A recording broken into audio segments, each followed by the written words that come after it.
اللہ رب العالمین والصلاة والسلام علی سید الانبیاء والمرسلین وعلی آلہ الطیبین الطاہرین وعلی من تبعهم بإحسان إلی یوم الدین اما بعد اعوذ باللہ من الشیطان الرجیم بسم اللہ الرحمن الرحیم والذین یؤمنون بما أنزل إلیک وما أنزل من قبلک وبالآخرة هم يوقنون صدق اللہ المولانا العظیم۔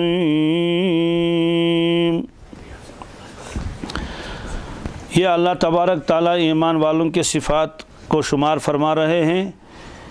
ایک صفت ہے کہ ایمان بالغیب، ایمان بالغیب شک پاست۔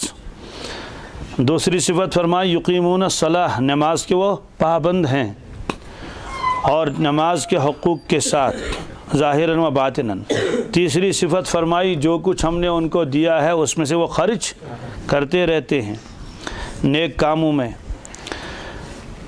چوتھی صفت فرمائی والذین یؤمنون بما انزل الیک، جو کچھ آپ کے اوپر نازل ہوا یا رسول اللہ صلی اللہ علیہ وسلم، انزل الیک، جو کچھ نازل کیا گیا آپ کے اوپر اللہ کی جانب سے، اس پر بھی ان کا ایمان ہے۔ اس کی تفصیل کل میں نے بتائی تھی، ایک قرآن پاک، ایک قرآن پاک ہی جیسا، اور آپ نے فرمایا خود الا انی اوتیت القرآن ومثلہ معہ، قرآن پاک سی باقی احکامات۔ یہ اور ایک صفت بتائی وما انزل من قبلک، اور جو کچھ آپ سے پہلے نازل ہو چکا ہے اس پر بھی یہ لوگ ایمان لاتے ہیں۔ ایک نقطہ میں نے اس وقت بتایا تھا، آپ اس کو پھر ذہن میں مستحضر کیجئے۔ کیا؟ پچھلی جتنی کتابیں ہیں ان پر اجمالی ایمان لانا ہے۔ اجمالی ایمان کا مطلب ہے کہ ہاں وہ کتابیں اللہ تعالیٰ نے بھیجی تھی دنیا میں، آج وہ ہیں یا نہیں ہیں، لیکن ہمارا تو ان پر ایمان ہے۔ تماس اللہ تعالیٰ سوزمت آسمان پہ پنہ طرف تم کتاب بندن ہدایت خاطر، آج انہیں اجمالی ایمان انن۔ ون مسئلہ قرآن پاک، قرآن پاک کے اوپر ایمان لانا ہر مسلمان کے اوپر ضروری ہے، فرض عین ہے۔ کیا ہے؟ فرض عین ہے۔ فرض عین کو مانے گو کہ پریت کنس فردس قرآن پاکس پر ایمان انن ضروری، مرد ہو یا عورت ہو، چھوٹا ہو یا بڑا ہو، امیر ہو یا غریب ہو، کوئی بھی ہو، قرآن پاک پر ایمان لانا فرض عین ہے۔ فرض عین اس فرض کو کہتے ہیں جو ہر شخص کو خود ادا کرنا ضروری ہے۔ چھوٹے سے مراد یہ ہے کہ جو بالغ ہو چکا ہو، سمجھدار ہو، عقل مند ہو، یہ مطلب ہے۔ فرض عین کیا گو؟ جیسے 5 نمازیں، یہ فرض عین ہے۔ عین کے معنی ذات، ہر شخص کو یہ نمازیں خود ادا کرنی ہے۔ مول پڑ نماز تو نیچن ہند بدل وہ سارے نکھ وسا نکھ نہ تیل بڑا اخ تھون گھر دپوس لالو اسو درئی باغس مز پڑ تو سانہ بدل نماز، دپ کیا پرواہ چھ نیرو پشرو ربس، نہیں چلے گا۔ ات کٹ روز چھو فرض عین، نماز فرض عین۔ اس طرح سے قرآن پاک کے اوپر اجمالی ایمان لانا فرض عین ہے، ہر شخص کے اوپر فرض ہے۔ لیکن امت کے اوپر فرض کفایہ بھی ہے۔ کیا ہے؟ فرض کفایہ ہے تفصیلی ایمان لانا۔ کیا؟ فرض عین اور فرض کفایہ کسے کہتے ہیں؟ پہلے آپ اس کو سمجھ لیں۔ فرض عین کی مثال تو آ گئی، جیسے 5 نمازیں، جیسے رمضان کے روزے۔ فرض کفایہ کہتے ہیں جیسے نماز جنازہ، کیا؟ اور غسل اور کفن و دفن۔ ایک شخص کا انتقال ہوا، اب کیا کیا کرنا ہے؟ غسل بھی دینا ہے، اس پر کفن بھی لپیٹنا ہے، اور جنازہ بھی پڑھنا ہے، اور اس کو دفن بھی کرنا ہے۔ یہ ہے فرض کفایہ۔ کیا ہے؟ فرض کفایہ کا مطلب یہ ہے کہ اگر چند افراد نے یہ کام کر لیا تو پوری امت کی جانب سے یہ ادا ہو جائے گا۔ یہ فرض گو ادا پور امت است، اب اس میں صرف یہ ہے جن لوگوں نے خود اس میں شرکت کی کفن میں، دفن میں، جنازے میں، تو ان کو تو اس کا ثواب الگ مل گیا، لیکن یہ فریضہ پوری امت کی جانب سے ادا ہو گیا۔ اگر کسی کو بغیر جنازے کے دفن کر لیا اور کسی کی لاش یوں ہی سڑتی رہی اور جانوروں نے آ کے اس کو کھا لیا، کسی مسلمان نے اس کے دفن کرنے کا انتظام نہیں کیا، تو پھر تو جس پورا علاقہ جتنا وہاں ہے، جن کو یہ معلوم ہے کہ فلان جگہ اس طرح سے میت ہے، وہ سارے کے سارے لوگ گناہ کبیرہ کے مرتکب ہو جائیں گے۔ کیا اس تو اترو فرض تو اترو وہ یا جنازہ کسی بھی نے نہیں پڑھا، بغیر جنازے کے یوں ہی دفن کر لیا، تو فرض کفایہ اس کو کہتے ہیں کہ اگر امت کے چند افراد نے اس کام کو انجام دے دیا تو پوری امت گناہ سے بچ گئی۔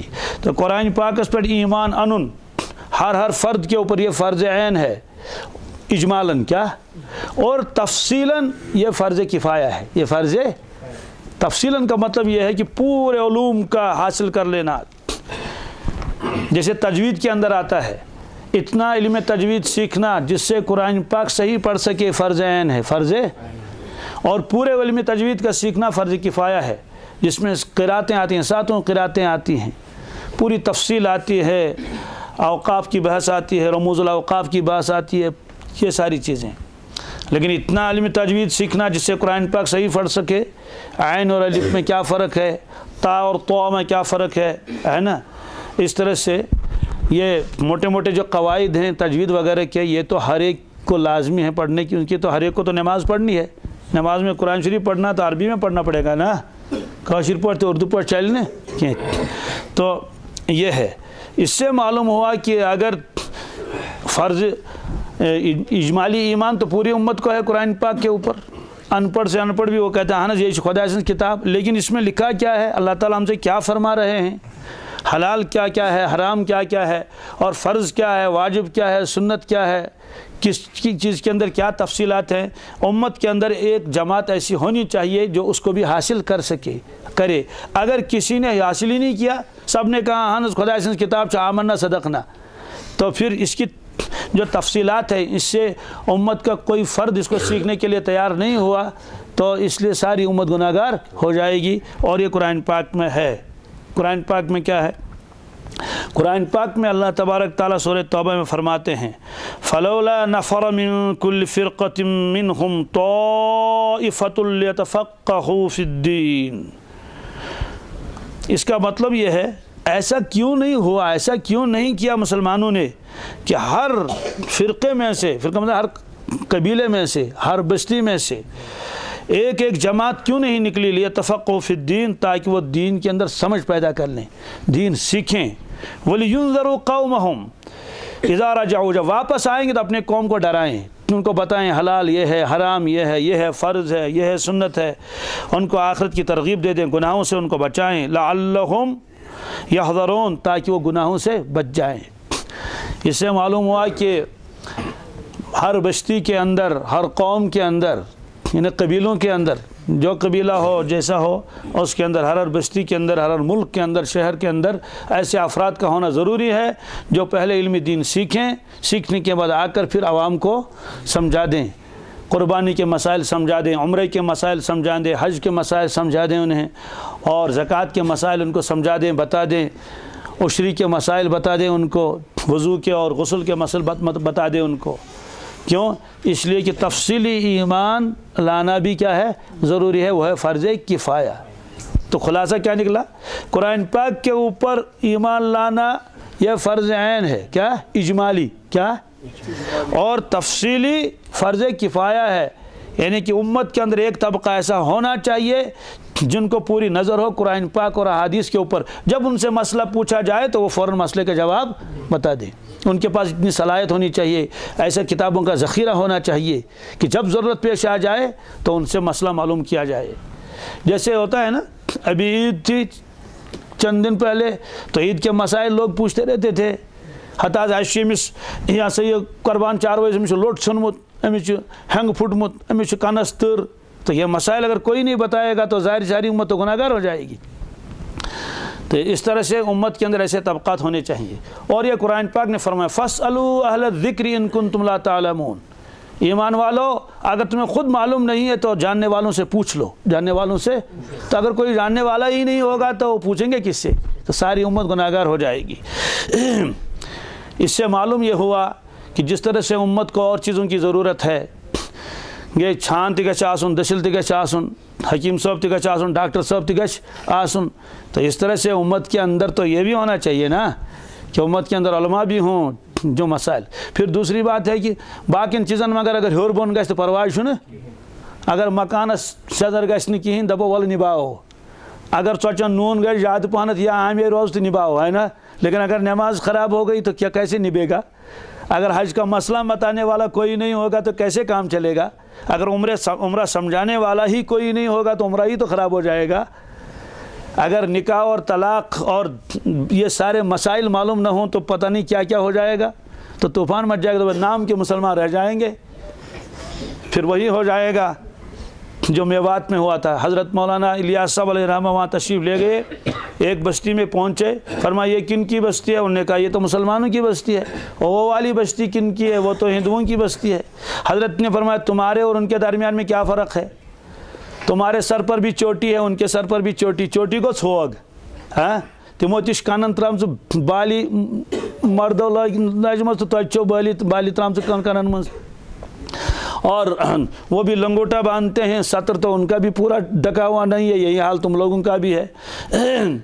اور تم تھی گوئیسید لیون تو گوئیسید پانچن کمرن لیون، تو پھر تم کہتے ہو کہ ہم مسلمان ہیں وہ ہندو ہے، فرق کیا ہے؟ اس نے کہا آجی مولوی صاحب کیوں فرق نہیں ہے؟ ان کا نکاح تو پنڈت پڑھاتا ہے، ہمارا نکاح تو مولوی پڑھاتا ہے، بس اتنا فرق ہے اور کوئی فرق؟ تو انہوں نے یہی سمجھا تھا کہ بس مسلمان اسی کو کہتے ہیں کہ جب نکاح کرنا ہو اس کے آگے کیا کرتے تھے وہ نکاح میں، تو ظاہر سی بات ہے۔ اس لیے یہ فرمایا کہ والذین یؤمنون بما انزل الیک، یہ ایمان والے اس پورے پر ایمان لاتے ہیں جو آپ پر نازل ہوا یا رسول اللہ صلی اللہ علیہ وسلم، اس پر پورے پر ایمان لاتے ہیں۔ وما انزل من قبلک، اور جو اس سے پہلے نازل ہوا اس پر بھی ایمان لاتے ہیں۔ اس سے پہلے جو نازل ہوا قرآن پاک سے پہلے وہ تفصیلات ہم کو معلوم نہیں ہے، اس پر تو پوری امت کا ایمان لانا اجمالی کیا ہے، وہ بھی فرض عین ہے۔ تورات پر ایمان لانا فرض عین ہے، ہر شخص کو آن کہنا ہے ہاں جی یہ تورات اللہ تعالیٰ کی کتاب تھی۔ تو قرآن پاک کے اوپر فرض عین ہے ایمان لانا، اور امت کے اوپر یہ فرض کفایہ بھی ہے۔ ایک بات تو یہ ہو گئی۔ دوسری بات والذین یؤمنون بما انزل الیک، یہ اللہ تبارک تعالیٰ فرماتے ہیں کہ دو قسم کے لوگ تھے جنہوں نے اسلام قبول کیا۔ کتنے قسم کے لوگ تھے؟ دو قسم کے لوگ تھے۔ ایک تو وہ تھے جو پہلے کسی دین پر تھے ہی نہیں، مثلا مشرک، تمن برونٹ کن اس نے کہاں کتابہ برونٹ کن کہیں۔ ایک طبقہ تو یہ تھا، یہ تو بت پرست تھے۔ دوسرا طبقہ وہ تھا جن کے پاس کتاب تھی، ان کو اہل کتاب کہتے ہیں۔ کیا؟ ان کو یہود و نصارہ، ان کے پاس بھی کتاب، ان کے پاس بھی کتاب۔ یہود کے پاس تورات تھی اور نصارہ کے پاس انجیل تھی، یہ تو پڑھے لکھے آدمی تھے۔ اور اس کے مقابلے میں دوسرا طبقہ تھا کس کا؟ مشرکین کا۔ تو اوپر جو فرمایا الذین یؤمنون بالغیب، اس کا مطلب یہ ہے کہ یہ لوگ تو غیب پر ایمان لاتے ہیں، انہوں نے اسلام قبول کر لیا۔ آگے فرمایا کہ ایک اور طبقہ ہے جنہوں نے آپ پر ایمان لایا، والذین یؤمنون بما انزل الیک یا رسول اللہ صلی اللہ علیہ وسلم، اور ایک جماعت اور ہے انہوں نے اس پر بھی ایمان لایا جو آپ پر نازل ہوا، وما انزل من قبلک، اور جو اس سے پہلے نازل ہو چکا تھا اس پر بھی ایمان لایا۔ سوال یہ کون سے حضرات ہیں؟ فرماتے ہیں یہ وہ حضرات ہیں جو اہل کتاب تھے، جو اہل کتاب میں سے جن لوگوں نے اسلام قبول کر لیا، یہ وہ حضرات تھے۔ ان کی منقبت اللہ کے نبی صلی اللہ علیہ وسلم نے فرمائی، اور اس آیت میں بھی گویا کہ ان کی تعریف ہے۔ منقبت مانے تعریف۔ تو ایک اور نقطہ جو لکھا ہے اس کو سن لیجئے۔ اس میں تو یہ فرمایا کہ یہ امت جو ہے یہ اللہ کے نبی صلی اللہ علیہ وسلم پر بھی ایمان لاتی ہے، اور ان سے پہلے جو انبیاء علیہ الصلوۃ والسلام ہے ان پر بھی یہ امت ایمان لا چکی ہے۔ گویا اس ایمان پنس نبی کریم صلی اللہ علیہ وسلم پہ تو بیٚیہِ پٔتمٮ۪ن انبیاء علیہ الصلوۃ والسلام پہ احترام اور عزت اور تکریم یہ سب کا ہم برابر کرتے ہیں، یعنی وہ بھی نبی ہیں، وہ بھی کتابیں تھیں، احترام اکرام برابر، البتہ چلیں گے کس پر؟ اپنی شریعت پر۔ اس سے مشائخ نے ایک نقطہ لکھا ہے کہ مرید کو چاہے، طالب کو چاہیے کہ تمام مشائخ کے ساتھ اعتقاد رکھے، تمام مشائخ کے ساتھ عقیدت رکھے، تمام مشائخن کرے احترام اکرام، اتباع اپنے شیخ کا کرے، اتباع اپنے شیخ کا کرے، جس کے ساتھ اس کا تعلق ہے، سلسلے کا تعلق جس کے ساتھ ہے۔ مثلا کوئی اگر نقشبندی ہے تو وہ قادریوں کا بھی احترام کرے، سلسلے قادریہ کا بھی احترام کرے، اور سلسلے چشتیہ کا بھی احترام کرے، اور نقشبندی اور سہروردی کا بھی کیا کرے، احترام کرے۔ کوئی قادری ہے تو باقی سلسلوں کا احترام کرنا ضروری ہے، کیونکہ وہ بھی سارے مشائخ ہیں۔ البتہ چلے کس پر چلے، اپنے طریقے کے اوپر اس کو کیسے بتایا گیا ہے، ذکر کس طرح سے بتایا گیا ہے۔ ایسے ہی ائمہ اربعہ سب کا احترام کرنا ضروری ہے، یہ سب اللہ تعالیٰ کے ولی ہیں، دین کی خدمت ان حضرات نے کی ہیں، اور ان میں کوئی اختلاف بھی نہیں ہے۔ تقریباً علماء کرام لکھتے ہیں، محققین 80-85% بلکہ 90% تک تو سبوں کا اتفاق ہے۔ فقہی مسائل میں دلائل کی بنیاد پر ہلکا پھلکا اختلاف ہے، احترام سب کا ضروری ہے۔ البتہ جو جس مسلک پر ہے وہ اسی پر چلے، اسی پر احترام سب کا کرنا ضروری ہے۔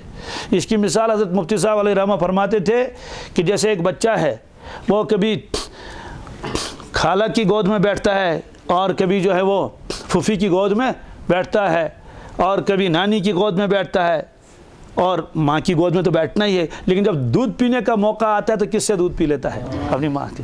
احترام کرن ساری چیز محبت کرن، سارے کھۄنہِ کھسن، کٲنٛسہِ وَنان ماس ٹٲٹھے، کٲنٛسہِ وَنان پۄپھلالو، کٲنٛسہِ وَنان بیٚیہِ کینٛہہ بوب ٹٲٹھے، ہے نا؟ لیکن جب دودھ پینے کی باری آتی ہے تو اپنے ماں کے عید سے دودھ پی لیتا ہے۔ اس طرح سے احترام ہر ایک کا کرنا چاہیے، یہ نہیں کہ نعوذ باللہ من ذالک ہم دوسرے مسالک کا وہ کر لیں، توہین کر لیں۔ استغفر اللہ، کیوں، کس بات کی توہین؟ توہین استغفر اللہ، یہ تو بدنصیبی ہے۔ ایک آدمی جو ہے وہ دوسرے مسلک کی کیا کر لیتا ہے؟ توہین کر لیتا ہے۔ حنفی ہے تو امام مالک رحمۃ اللہ کی توہین کرے، نعوذ باللہ من ذالک، اس مسلک کو حقیر سمجھے۔ نہیں، احترام سب کا کر لے، لیکن چلیں گے تو کس پر؟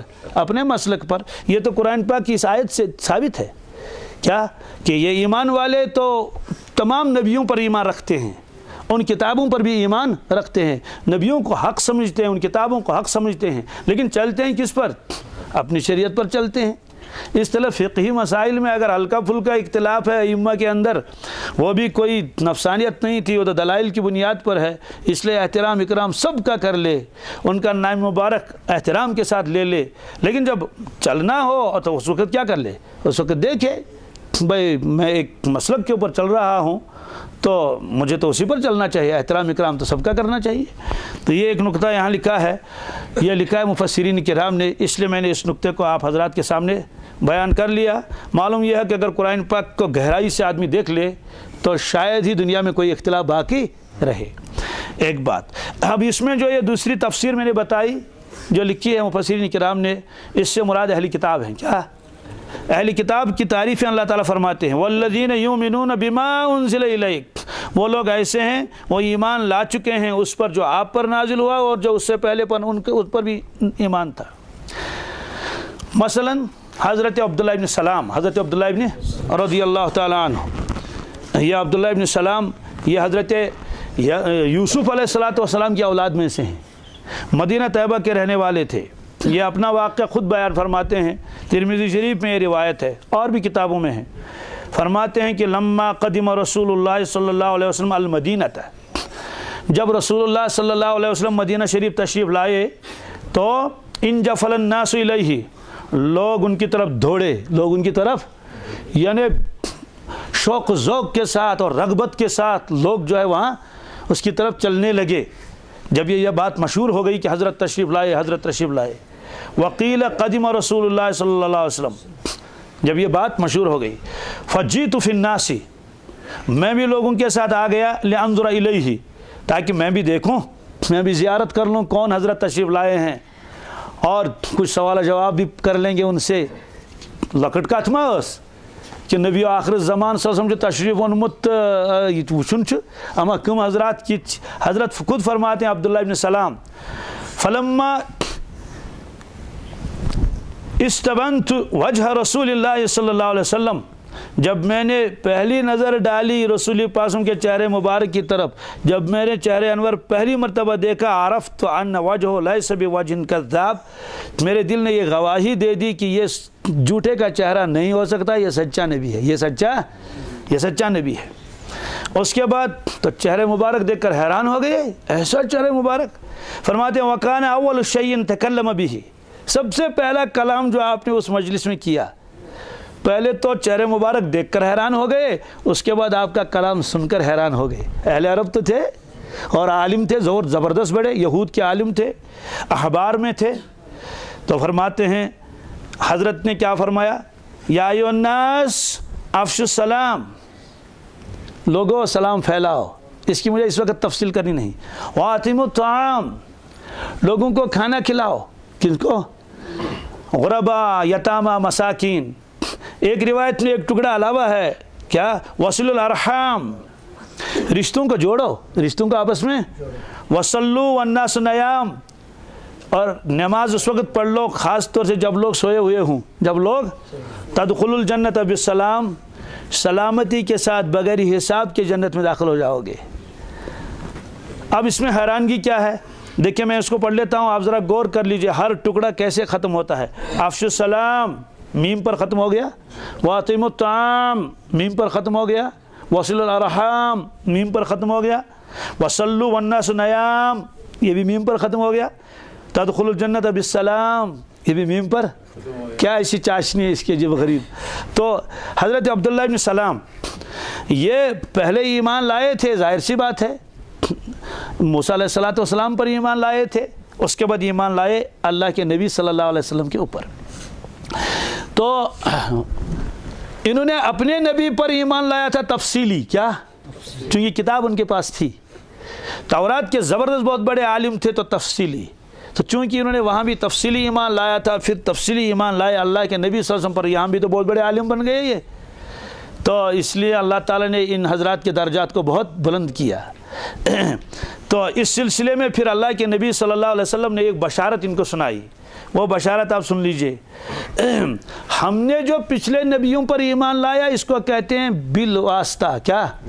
ہاں، قرآن پاک کے واسطے سے، اللہ کے نبی صلی اللہ علیہ وسلم کے ذریعے سے ہم نے ان پر ایمان لایا۔ حضرت نے فرمایا وہ نبی تھے، ہم نے کہا آمنا صدقنا، لیکن یہ جو یہود تھے یا جو نصارہ تھے، انہوں نے پہلے اپنے انبیاء علیہ الصلوۃ والسلام پر جس کے یہ پیروکار تھے ان پر ایمان لایا بالکل بلا واسطہ، بغیر واسطے کے، یعنی ان کی کتاب سامنے تھی، ان کی تعلیمات سامنے تھی، تو یہ ہے۔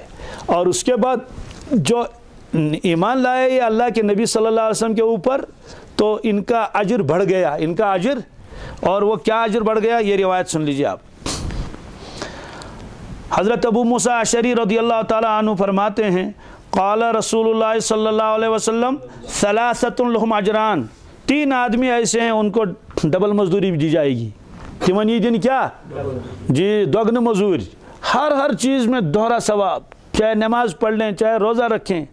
حضرت کون کون ہیں؟ رجل من اہل الکتاب، وہ شخص جو اہل کتاب میں سے تھا، کس میں تھا؟ یعنی یا یہودی تھا یا نصارہ تھا، اہل کتاب انہیں کو کہتے ہیں، کتاب والے۔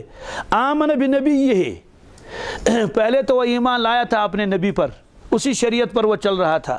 اس کے بعد وآمن بمحمد صلی اللہ علیہ وسلم، اس کے بعد اس نے ایمان لایا کس پر؟ رسول اللہ صلی اللہ علیہ وسلم پر۔ تو فرمایا اس کو دوہری مزدوری مل جائے گی۔ کیا ظاہر سی بات ہے، اس میں تو ہزاروں لوگ ایسے تھے جو ہٹ درمی کی وجہ سے انہوں نے اسلام قبول نہیں کیا، لیکن یہ حضرات انہوں نے ہٹ درمی چھوڑ دی، کہا کہ ہم کو ہٹ درم نہیں ہونا چاہیے، حق یہ ہے، حق یہ ہے۔ اللہ کے نبی صلی اللہ علیہ وسلم تشریف لائے، ان کی بشارتیں ہماری کتابوں میں لکھی ہوئی ہیں، اس لیے حضرت عبداللہ ابن سلام آئے اور اپنی پوری جماعت کے ساتھ بعد میں آئے اور سب لوگوں نے اسلام قبول کر لیے۔ تو فرمایا کہ ان کو دوہری مزدوری ملے گی۔ کون کون ہے؟ اہل کتاب میں سے ہر وہ شخص جو پہلے ایمان لایا تھا اپنے نبی پر ایمان لائے رسول اللہ صلی اللہ علیہ وسلم پر۔ آپ جو یہ بشارت انہوں نے سن لی تو ظاہر سے انہیں کہا واہ واہ، اور لوگوں کو تو ایک ثواب ہے، ہم کو تو ڈبل ثواب ہے۔ ایک تو یہ، دوسرا فرمایا والعبد المملوک اذا ادى حق اللہ وحق موالیہ، دوسرا وہ غلام، مسلمان غلام جو اپنے مالک کے حق کو بھی ادا کرتا ہے، اللہ تعالیٰ کے حق کو بھی ادا کرتا ہے۔ تمس